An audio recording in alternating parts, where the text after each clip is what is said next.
బండ్ల దొంగలు, బంగారం దొంగలు, పైసల దొంగలు, పనిముట్ల దొంగలు, ఉండి దొంగలు, ఊర్ల మీద పడే దొంగలు, గిట్ల దొంగలల్ల సుత చాలా రకాల దొంగలుంటారు. అందరి పనొకటే, దొరికిన కాడికి దోసుకపోడు. కానీ వీళ్ళని మించిన ఓ దొంగని పట్టుకొచ్చిన. మరి వాడు ఏం చేసిండు, ఎందుకు మన పటాస్ వార్తలకెక్కిండో చూడుండ్రి. కస్టమర్లు దేవుళ్ళు అని అంటుంటారు దుకాణాలు నడిపించుకునే సేట్లు, కానీ ఆ కస్టమర్ ముసుగులో దొంగలు గిన ఉంటారని చూపించుండో సూపనాథోడు. అసలు ముచ్చట ఏంటంటే యోగిది నంద్యాల జిల్లా ఆత్మకూరు పట్టణంలోనే ఓ ఫోన్ల దుకాణం. అయితే వచ్చిన కస్టమర్ తోని ఏదో మాట ముచ్చట పెడుతుండు దుకాణపు ఆయన. ఇంతలో యోగి కళ్ళద్దాలు పెట్టుకున్న మక్కరగాడు కస్టమర్ రూపంలో షాపులోకి రానే వచ్చిండు. వచ్చి ఫోన్ల మూది పెట్టి అది ఇది గెలుక్కుంటా ఏదో పెద్ద కొనే మునగాని లెక్కనే జరసేపు ఉద్దర బిల్డాప్ ఇచ్చిండు.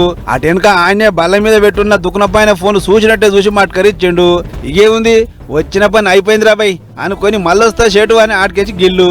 ఇక కస్టమర్లు పోగానే ఫోన్ చూసుకుంటే లేదు. ఇది ఎక్కడి కథరు, ఇదివరదాకా ఈయనే ఉండే ఇంతలో ఎవడు మాయం చేసే అని సీసీ కెమెరాలు మళ్ళీ చూసిండు. అంతే పలానోడని కనిపెట్టి వెంటనే దోస్తులను ఎంటేసుకొని దోలాయిండు. సీన్ కార్డ్ చేస్తే జర్ర చేపట్లే దొరికిండు దొంగ. ఇక పట్టుకొని వచ్చి ఊకుంట్రా చెవుల పోయింటి 4 జప్పరిస్తే సిమ్ము గిమ్ము అన్ని ఇచ్చేసిండు. అటెనక పోలీసులకు అప్పచెప్పిర్రు. అన్నట్లు ఈ పేడు మూతోనికి ఇదేం కొత్త కాదట. ఇంత మునుపు సుత ఇట్లనే ఫోన్ల షాపులో పోయి ఫోన్ చూసినాడు, యాక్షన్ చేసుడు, ఫోన్లు కొట్టేసుడు, ఇట్లా చాలా మాటలే చేసిండట.